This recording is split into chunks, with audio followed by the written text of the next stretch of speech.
Hello Dog, selamat datang kembali di channel Screenshot. Langsung saja kita lanjutkan perjalanan panjang David di episode ke-7 dalam kisah Cyberpunk Edge Runner.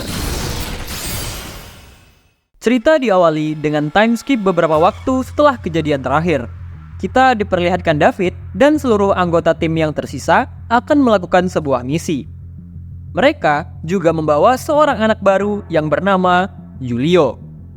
Kita juga diperlihatkan David yang telah mengubah sebagian besar tubuhnya dengan implan. Diceritakan bahwa David telah terkenal dan menjadi jauh lebih kuat dari sebelumnya.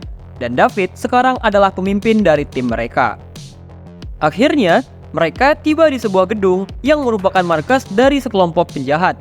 Kiwi yang sedang melakukan peretasan mendeteksi banyaknya musuh di pintu depan dan ia menyarankan David untuk masuk melalui pintu belakang saja.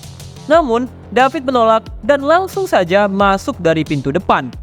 Mereka akhirnya disergap oleh seluruh pasukan penjahat tersebut. Tepat sebelum pertempuran terjadi, Kiwi berhasil meretas sistem yang ada di dalam tubuh para penjahat tersebut dan melumpuhkan mereka, membuat David dan Rebecca dengan mudahnya dapat membantai seluruh pasukan penjahat itu.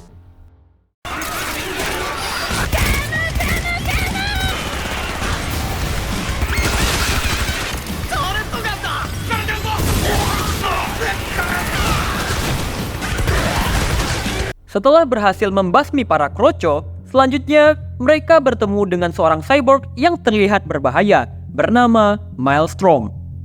Di sini, David mulai menunjukkan kepada kita penampilan dan kemampuan barunya. David pun dengan mudahnya berhasil mengalahkan Maelstrom tanpa masalah sama sekali.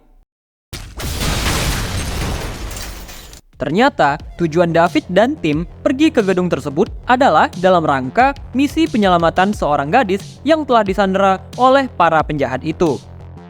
Ketika Kiwi memberitahukan bahwa Sandra ada di ruang belakang gedung, Julio, si anak baru yang masih amatir, langsung saja berjalan tanpa berpikir dan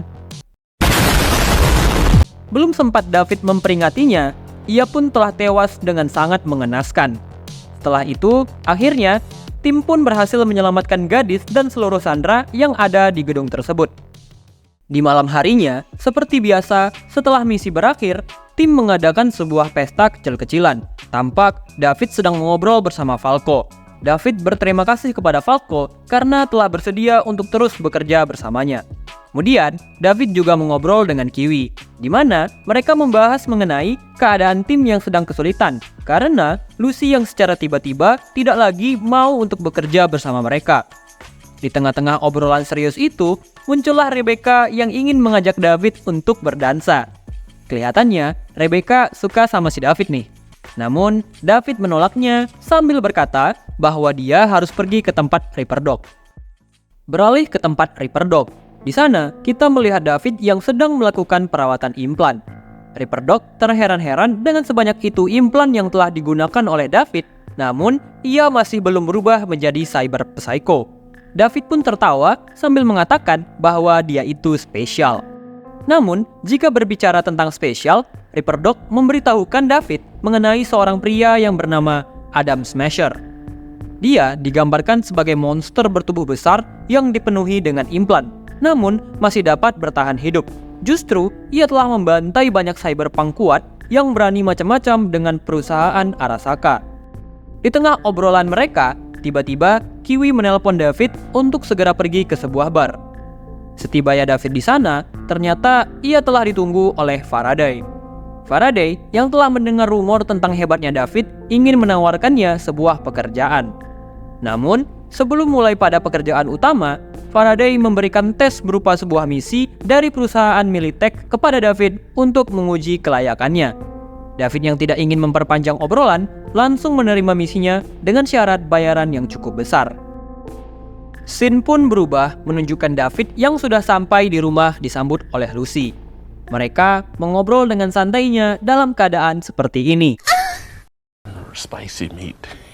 Yeah, boy. David memberitahukan mengenai pekerjaan besar yang akan ia kerjakan, sambil mengajak Lucy untuk kembali bekerja bersamanya.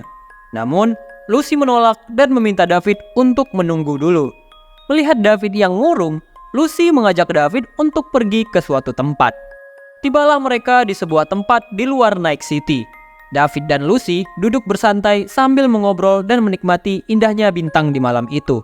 David mulai bertanya mengenai masa lalu Lucy, karena ia berkata ingin mengenal Lucy lebih jauh.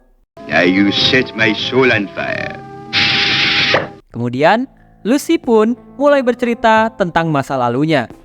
Ternyata, Lucy merupakan anak yatim piatu yang lahir di negara lain dan dibesarkan dalam fasilitas rahasia milik perusahaan Arasaka.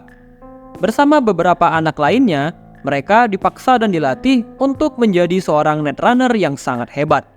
Netrunner adalah seseorang yang memiliki kemampuan luar biasa dalam menjelajahi, meretas, dan memanipulasi dunia digital. Lucy dan beberapa anak lainnya dipaksa untuk meretas sebuah domain internet tua yang bernama AltNet.